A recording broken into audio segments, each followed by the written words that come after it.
Hello guys, hello and welcome back to my YouTube channel. If it is your first time, you are most highly welcome.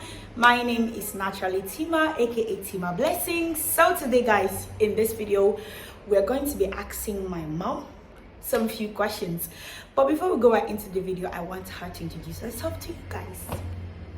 Hello guys, my name is Lucy Eleanor Vandy and she's my mother. Okay, so I wanted to do this video. I saw it on YouTube, asking your African parents you're afraid to ask them. So I have some few questions which of course I'm going to be asking her, and she's going to give us honest opinion. Okay, are you ready? So please subscribe to my channel and give this video a thumbs up. Okay, so the first question: what is the hardest thing about becoming pregnant? One thing, pregnancy varies by individual anyways, but I will give my own view. The hardest thing about becoming pregnant is that. So let's reframe the question. What are the challenges that you get during pregnancy? Yes. Well, just as I said, the challenges vary from person to person. But I will just explain my own challenges. Of course, I'm fortunate to be blessed with 2 loving kids. Although, yeah, I'm supposed to have 3, but I had a miscarriage with the 3rd one. But honestly, the challenges are nothing to write home about. Yeah. In the first trimester period, I experienced nausea, that is morning sicknesses. I'm always lazy, spitting all around. Sometimes I will spit in my vehicle. Sometimes I won't even bathe for the whole day. I won't take my shower for the whole day. Yeah. Sometimes life will just become too unpleasant for me, uncomfortable for me. Yeah. Sometimes I will prepare the dish, something like pepper soup, and when I finish preparing this, I won't be able to eat it anymore. I will crave for another food. These are all the things. And of course, I will sleep like young baby. So these are the challenges. But the second trimester, I'll be able now to eat. I'll crave for better food, spicy foods, drinks, fluids, more of fluids, and I'll be watching my bump growing, and that was an excited moment for me.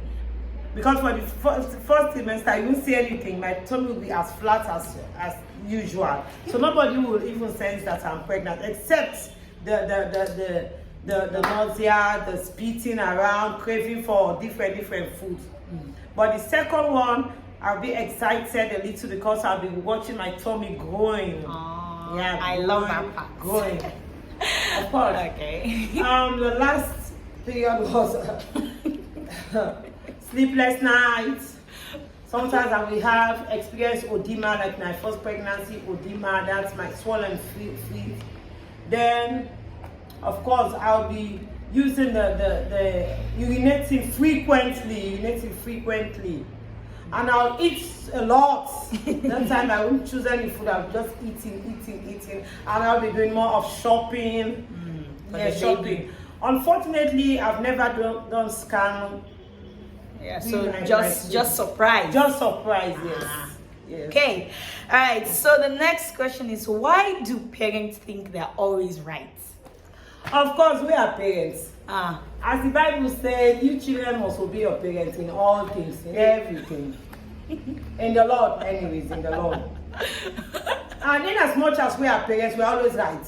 Oh, really? Yes. But sometimes, if you are as a God-fearing parent, sometimes when I hurt my kids, especially you, I'll come back and say sorry. Yeah, she's good at that. Yes, I'll say sorry. Sometimes. But I will always consider myself to be I'm on the right side. Yes. But you're not always right. I'm not always right, but the fact is that I'm a parent. So yeah, you think you know. But because of the fear of God now, before this time, I won't even show any sign of remorse. But because of the fear of God now, Yes, I would say I'm sorry. Even though I'll be so reluctant to say it. Yeah, African parents. Yes, African parents. Yeah. We're always right. So the next is, why do African parents compare their kids to others? Of course, African country is full of competition. Of course, you understand, it's full of competition, and we always wish the best for our kids.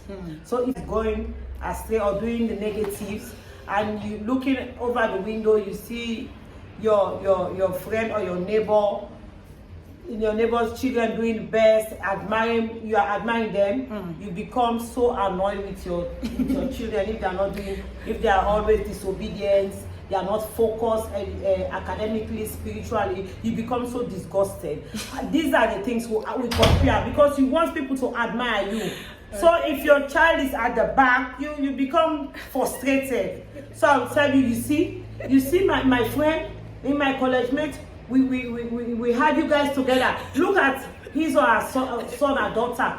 She's in the university. You are still struggling to get your wife. Yes, life is full of competition, you know. So honestly, I would like people to admire my kids. So if you're trying to just relax and try to just do the unfortunate and the unpleasant things and things that will frustrate me, honestly, I'll pass on it. And when I'm doing, I will compare it to the best. I won't compare it to the least, to the best. And life is full of that. You admire, you don't envy, but you admire. It's full of inspiration. Yeah. Yeah, somebody inspire you, and somebody motivates you as well.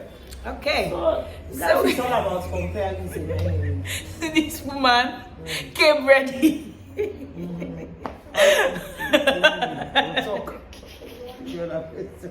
The next question: why doesn't parents talk about sex at the earliest stage until everything goes bad? Well, unfortunately, in our African settings or during our own time, it's something like a taboo. To talk about sex. Yes, a taboo. And even though our parents were educated, but because their own parents were not educated, it's something like a trail.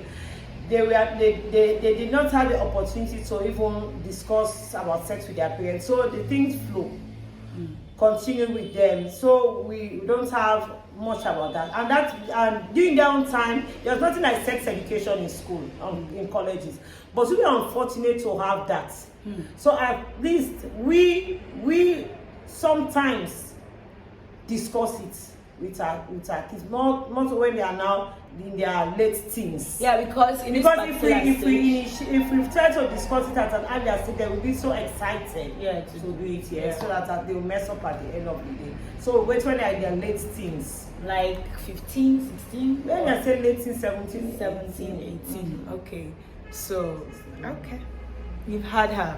So why should girls maintain their virginity till marriage? Because of course, most girls are like, oh, you keep your virginity till you're married, then your husband leaves you, blah blah blah. So this is everything is about risk, but honestly, maintaining your virginity till marriage is very good. But socially, if you try to maintain your virginity, society will isolate you. Yeah. But spiritually, it's really nice. It's really nice. It's really nice spiritually, because the word of God said marriage is honorable and the bed undefiled, meaning you should not get sex before marriage. You only sex when the night after your wedding. And in as much as you give in to that, the husband, you wait and you maintain your virginity until you get married, that husband will respect you, and he will have anything to tell you, anything adverse to tell. In fact, but yeah, we don't need to see this. No, he won't say that. He will always admire. He will be proud of you. Said, my wife, I'm the first husband, I'm the first man for my wife. So that's why we are really trying to encourage girls to maintain their virginity. Despite the corrupt society, the social society, they will try to isolate you, provoke you. Say, it's like you are just old woman. Yes, you're an old woman. You are not experienced. Yeah, you're not experienced. You are not enjoying life. You are depriving yourself from what your grave and the box. And God will beat you, and the box will chop you. But spiritually, it's really nice, honestly. And For moral standards again, moral standards. So it's about to maintain. It's about the Christian faith and moral standards. And moral standards. Because the reason why I ask you this question, some people will say, you know, sometimes our parents tell us keep your virginity so your husband will have respect for you. Just as I always tell yes, you, my dear. and at times, like some people give their virginity to their husband and they get married, but at the end the relationship doesn't work. You understand? So that was why I asked you this question, because all girls are like, oh, all men are the same. So why should I but what keep I'm that? saying, listen, life is all about risk. Yeah. But do the best. Yeah. Do the Don't best. be like everybody. Should be like, don't toe the other line. Yeah. Don't join In the a bad bad way. Yeah. You understand? Yeah. Do your best. If it doesn't work, God. That's why I'm saying the spiritual aspect, God will definitely reward you. Yeah. Okay. Socially, if it doesn't work, it doesn't work. But honestly, that man will always respect you. And even anybody happens or comes into your life again, he will teach you will respect you, because you'll be able to say, okay, my first husband, the man that validated me, was the one that married me, was my husband, but unfortunately it didn't work. So you are my second. So, you know, at least there will still be that respect for you. Yes. Yes. So the next question, a boy and a girl, which is more appreciated in a family? And why? A girl. Why? There is a saying that before you marry, before you give birth to a president, give birth to president's wife. When you have a child, a daughter, she will bring in the house. They're coming to marry her. She will bring dowry into the house. Dowry. But unlike they'll carry go. And at the end of the day, say, I'm gonna know my wife. Yeah. I'm concerned with my wife, my this, my. But the woman, the girl child will always come back. Oh, let's send something for my mom. Yeah. I need to go back. I visit my mom. You see all those things. Yeah. So why, like, sometimes I'm a little bit skeptical about that, because there are some families that appreciate boys the more, like they are going to inherit my property, they are going to do this, yes, going to do that. Well, more the Nigerians. Yeah. The Nigerians, they are conscious of here to their throne, here to their property, here to their names. But in Sierra Leone, to be precise, we want that. And I'm happy I have to. And the boy came and went back.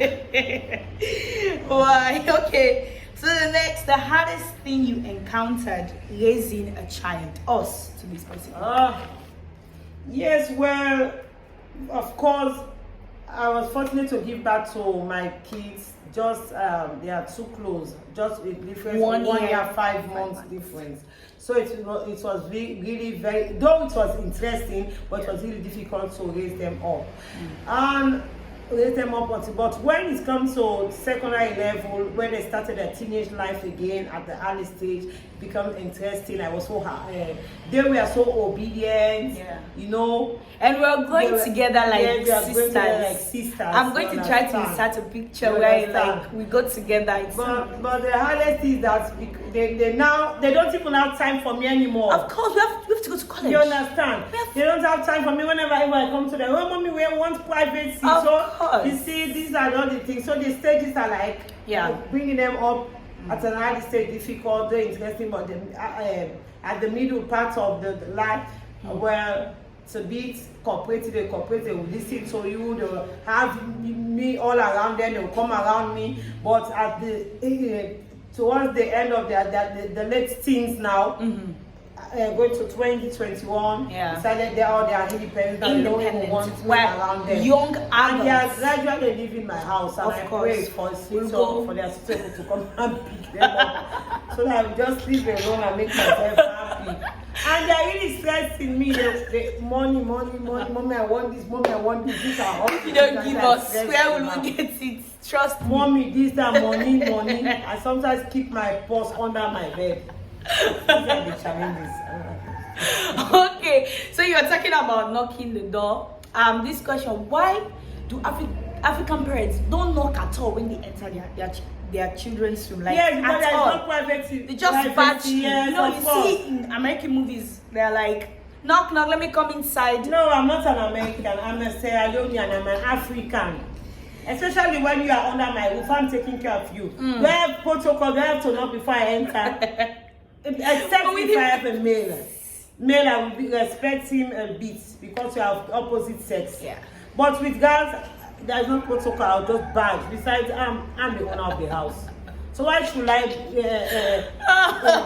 go through all those procedures, protocols? So no, I won't do that. African, no, I won't do that. Okay, so the next, what are the tips for a girl seeing a period for the first time? Because you already had 2 girls. Yes, I will tell them, if a man touch you like this, you become pregnant.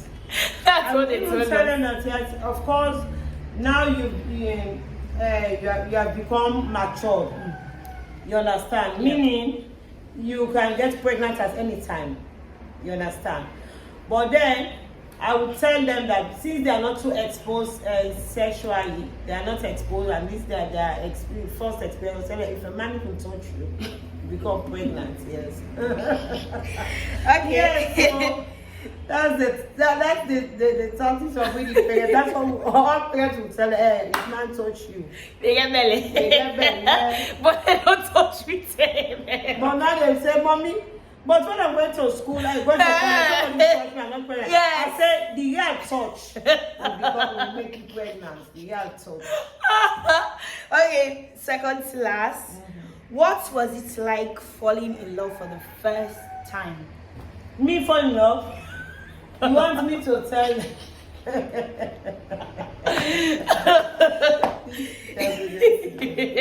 So you don't have to tell them. Like the experience, like what's it like? It's so exciting. Butterflies. Yes, it's like the chemistry, of course. Of course. One thing in nowadays, well, we wait for somebody to propose for you. Even though you love that person, you wait. Instead, you be coming around talking. Sometimes it's just out of pride. I would just be struggling with it, because I wouldn't let the cat out of the bag. Yes. But nowadays, our kids, they will entice the men. They will go out and entice the men. We nowadays, we will like you, but honestly, we'll just keep the cards to our chest. So praying, hoping that you will come. But the thing that as long as you come, the moment you come, you won't struggle again. Yeah, there's already a way being paved. A positive response, yes. But that's an excitement. So,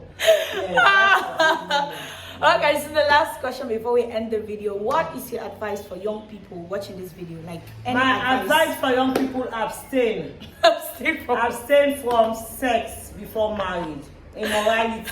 In the Christian life is immorality. Sex before marriage. Abstain. If you are in a relationship and the man said, this is my number 1 criteria, he's not ready for it, tell him that when you marry me, you're not a car. Yes, you didn't test me before. When you marry me, we will sex till eternity. Yeah. But as long as there is nothing like marriage, no, let's abstain. We'll continue, we'll be in a friendship and relationship, but that will be the last stage. That's after marriage. Then the last stage. Yeah. That will do it even in our bedroom, kitchen, living room, the corridor. Will do it because God is in it. So please abstain, okay? Concentrate on your education, fear God, put God number 1 in your life, pray always, forgive, love your neighbor as yourself. Okay. Bye-bye. Thank you so much, Mommy, for coming. You're welcome. It was a wonderful experience. Thank you, love. So before going away, if you haven't subscribed, what should they do? Subscribe and like this video. Like this video. Bye. Comments. I need your comments.